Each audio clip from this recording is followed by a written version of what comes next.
नमस्कार दोस्तों। दोस्तों, आज जिस स्मॉल फाइनेंस बैंक की हम चर्चा करने वाले हैं, स्टॉक का नाम है Ujjivan small finance bank limited. और आज जब मैं वीडियो रिकॉर्ड कर रहा हूँ, लगभग 1:30 बजे हैं दोस्तों, 1:15 बजे हो रहे हैं दोपहर के। स्टॉक ऑलमोस्ट ऑलमोस्ट 4%, जी हाँ, 4% की आपको यहाँ पर ये तेज़ी दिखा रहा है। ठीक है। और पिछले अगर आप 2-4 दिन में देखेंगे ना, मैं आपको दिखाता हूँ, पिछले 5 दिनों में इस स्टॉक ने, अगर आप निचले स्तरों से देखोगे, तो आपको ऑलमोस्ट 7.5% का रिटर्न दे दिया है। और जो रिटेल निवेशक हैं, ठीक है, जो रिटेल निवेशक हैं, वो अब वापस से बहुत बहुत ज़्यादा, मैं कहूँगा, एग्रेसिवली फेवरेबल दिख रहे हैं उज्जीवन स्मॉल फाइनेंस को लेकर के। और उनको ये लग रहा है कि ये जो तेज़ी है, ये एक बहुत ही शानदार मौका है स्टॉक में रीइन्वेस्ट करने का। क्या इसके बाद मौका नहीं मिलेगा? और एक खबर जो एनपीए को लेकर के आ रही है, उसके ऊपर भी चर्चा करेंगे कि भैया इन्होंने कुछ सेल किया एनपीए। तो ये दोनों खबरों के ऊपर चर्चा करेंगे। लेकिन मेन मुद्दा ये है, सबसे पहली चीज़, कि शेयर होल्डिंग पैटर्न में वो क्या चीज़ है जो आपको देखनी पड़ेगी इन्वेस्टमेंट से पहले। क्योंकि कहीं ना कहीं क्या रिटेल निवेशकों को ये ट्रैप किया जा रहा है। ठीक है। मैं ऐसा क्यों बोल रहा हूँ, आपको वीडियो में अंत तक बने रहिएगा, बताऊंगा। और लास्ट में वो कौन से लेवल्स हैं जहां पर आपकी नज़र होनी चाहिए, और at the end of the day आप खुद पहचाने कि हाँ भाई, कि जो रिस्क रिवॉर्ड हैं वो कौन से लेवल होंगे जहां मेरा रिस्क फेवरेबल होगा या मेरा रिस्क बहुत ज़्यादा हो जाएगा जो मेरी क्षमता है। यहाँ पर जो भी इंफॉर्मेशन अवेलेबल इंटरनेट में, वही मैं आपके सामने रखूँगा। कोई भी बाइंग और सेलिंग की रिकमेंडेशन नहीं होगी दोस्तों।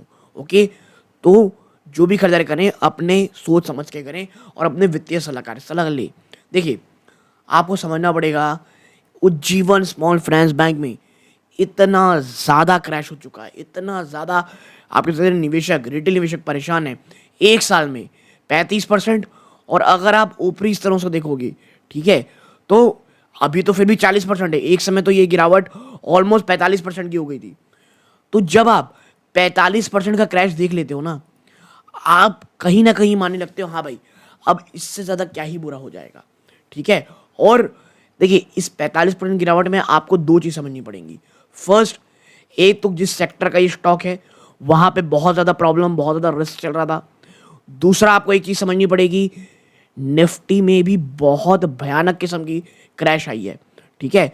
और स्मॉल फाइनेंस बैंक जैसे छोटे स्टॉक्स में इसके साथ साथ बहुत भयानक गिरावट होती है। तो दोनों चीज़ें ही हुई। ठीक है। और उज्जीवन ने एक समय में ना रनअप भी बहुत अच्छा दिखाया था। मैं कैसे बोल रहा हूँ, देखिए, स्टॉक नीचे गया कब? 24 जून 2022 की बात है ये। वहाँ से स्टॉक ने, आप देखें, लगभग ये पाएंगे 324% में रिटर्न दिखाया है। ठीक है। कितना? 324% का 1.5 साल में। ठीक है। तो जब आप 324% का रिटर्न दे देते हो ना 2 साल में, आप एक काफ़ी अच्छा रनअप दिखा चुके हो। और ऐसे में आपको बहुत ज़्यादा कॉशियस होना पड़ेगा। और देखिए, उसके बाद ना एक आपको गिरावट देखने को मिली। अब आप देखेंगे, यहाँ पे 5 साल की बात कर रहा हूँ मैं, आपको यहाँ ना बहुत सारे सपोर्ट मिलेंगे। सबसे पहला सपोर्ट तो भाई साइकोलॉजिकली ये 30 रुपए का है। जब तक उज्जीवन 30 रुपए के ऊपर है, तब तक कोई बहुत बड़ी गिरावट नहीं हो सकती। हाँ, जिस दिन ये 30 को तोड़ेगा ना दोस्तों, यकीन मानिए, और मैं जब कहता हूँ ना तोड़ करके इसको क्लोजिंग भी देनी पड़ेगी, और वहाँ सस्टेन कर जाता है, तो फिर टेक्निकली बहुत परेशानी हो सकती है। टेक्निकली उज्जीवन अभी भी ऑलरेडी बहुत ज़्यादा वीक है ही, लेकिन अभी वीकनेस में क्या है ना, बाजार में भी बहुत ज़्यादा गिरावट हुई है।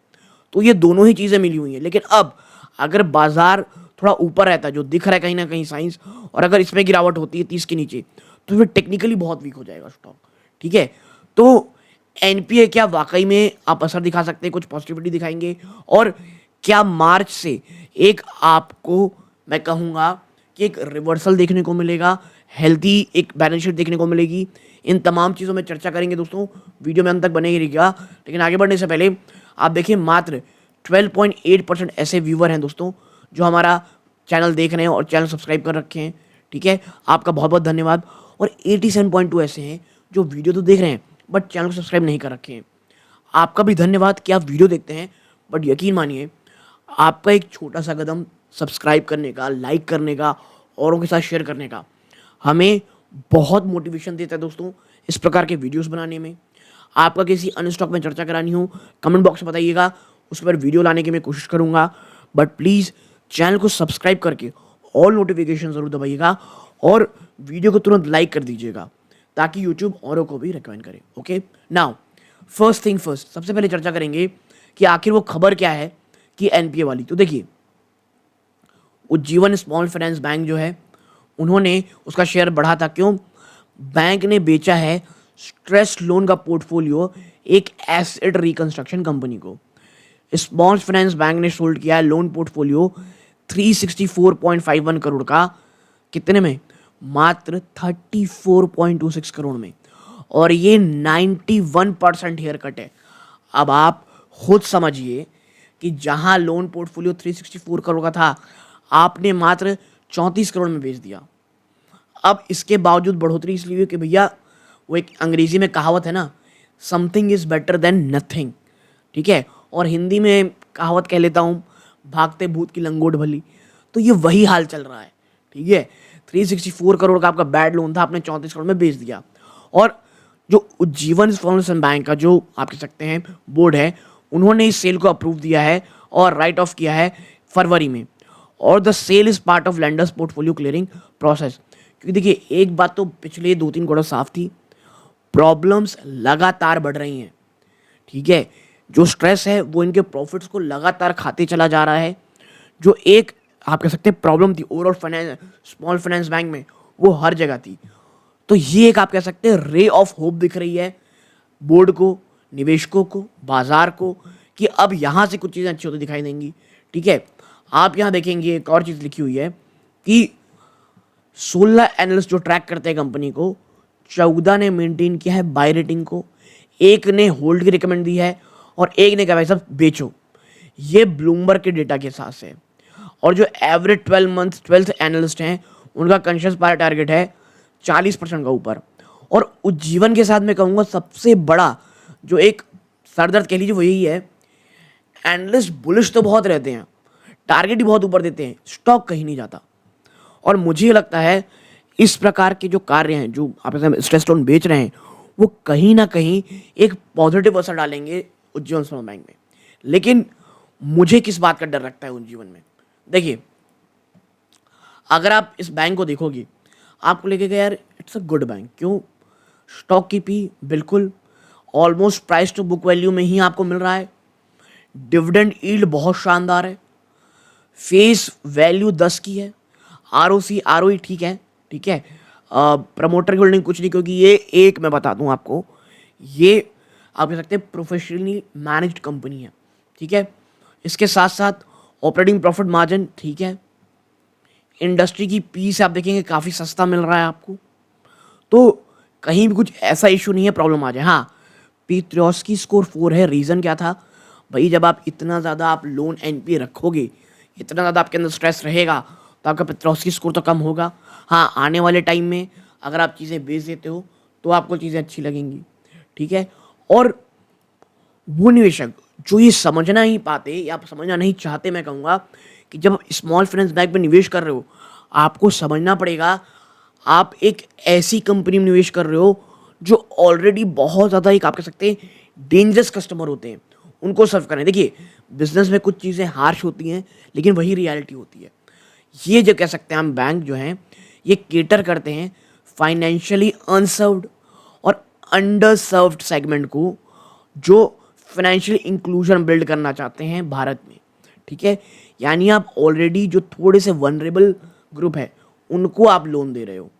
ठीक है, और आप यहाँ अगर फाइनेंशियल सेगमेंट 24 में अगर मैं बताऊँ आपको इनके नेटवर्क की अगर हम बात करें, तो देखिए आपको समझना पड़ेगा जो बैंक है इसकी 729 ब्रांचेज हैं। ठीक है, 321 डिस्ट्रिक्ट में है और 26 स्टेट में ये है दोस्तों। ठीक है, लगातार कंपनी अपना ब्रांच बढ़ा रही है। कंपनी अब मैं ये कहूँगा तेलंगाना में भी आ चुकी है। अब आप देखें एक सेक्युलर गिरावट है और बड़े बड़े मैं कहूँगा आप देखें जिस प्रकार के वॉल्यूम्स देखने को मिल रहे हैं, इस पर लगातार क्रैश होनी दिखाई दे रही थी। अब अगर आप नहीं जाओगे, आप पाओगे प्रोज सिर्फ हैं, कॉन्स एक के बराबर है। आप क्वार्टरली नंबर्स अगर आप देखोगे और स्पेशली एनपीएस को आप देखोगे, तो आप पाओगे देखिए दिसंबर में जो रेवेन्यू आया है वो 1591 करोड़ है।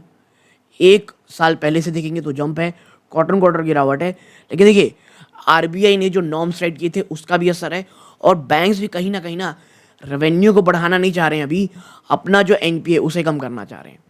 कंपनियां क्वार्टर क्वार्टर एनपीए 2.52 से बढ़कर 2.68 हो गया था। एक साल पहले से भी ये काफ़ी अच्छा जंप था, लेकिन मैं बता दूं आपको अन्य के मुकाबले ना ये काफ़ी कम था। आने वाले समय में जो इन्होंने स्ट्रेस किया है, मुझे ऐसा लगता है ग्रॉस एनपी में शायद कमी देखने को मिले। हाँ, मार्च के क्वार्टर से में ना मैं कोई बहुत ज़्यादा उम्मीदें नहीं करता हूँ, लेकिन हाँ मैं ये मानता हूँ कि मार्च का क्वार्टर ना जो वर्स्ट परफॉर्मिंग चीज़ें होंगी वो यहाँ आपको खत्म होती दिखाई देंगी। इसके साथ साथ अगर आप नीचे चलोगे, आप मैं बताता हूँ जो मुझे डर लग रहा है। आप दिसंबर का अपडेट देखें, एफआईआईज सेल किए हैं, हाँ डीआईआईज ने अपनी होल्डिंग बढ़ाई है, और पब्लिक का माल बहुत ज़्यादा, देखिए मोर देन 75%। आपको एक रियलिटी समझनी पड़ेगी, जब तक कि पब्लिक का माल कहीं ना कहीं इन दोनों में नहीं जाता ना, ठीक है, तब तक कोई बहुत बड़ी रैली आएगी ऐसा मुझे नहीं लगता। तो ये चीज़ प्लीज़ अपने दिमाग में रखिए। अगर आप सोच रहे हैं कि यहाँ से कुछ 5-10 गुना 50 गुना हो जाए, ये पब्लिक का माल निकल के इन दोनों के पास लाना ज़रूर पड़ेगा दोस्तों, ओके। और वो निवेशक जो लेवल्स की चर्चा करते हैं, आप देखें, देखिए सुंदरम ग्रुप ने ना अभी अभी 3% ज़्यादा की होल्डिंग बढ़ाई, तो अब सुंदरम ग्रुप के पास मोर देन 3% स्टेक है।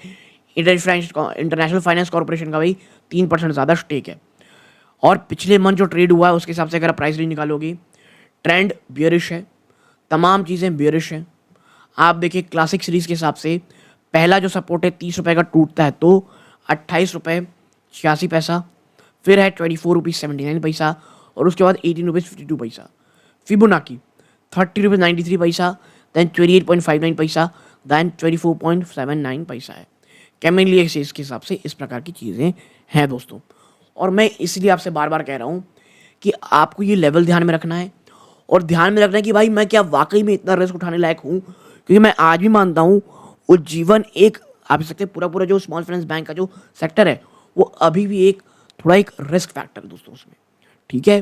तो ये चीज़ अपने दिमाग में ज़रूर रखिएगा। यहाँ तक जुड़े रहे आप सभी का बहुत बहुत धन्यवाद दोस्तों। वीडियो को लाइक कीजिए, चैनल को सब्सक्राइब कीजिए। किसी अन्य स्टॉक पर चर्चा करानी हो कमेंट बॉक्स में ज़रूर बताइएगा। ये इस वीडियो का अंत है।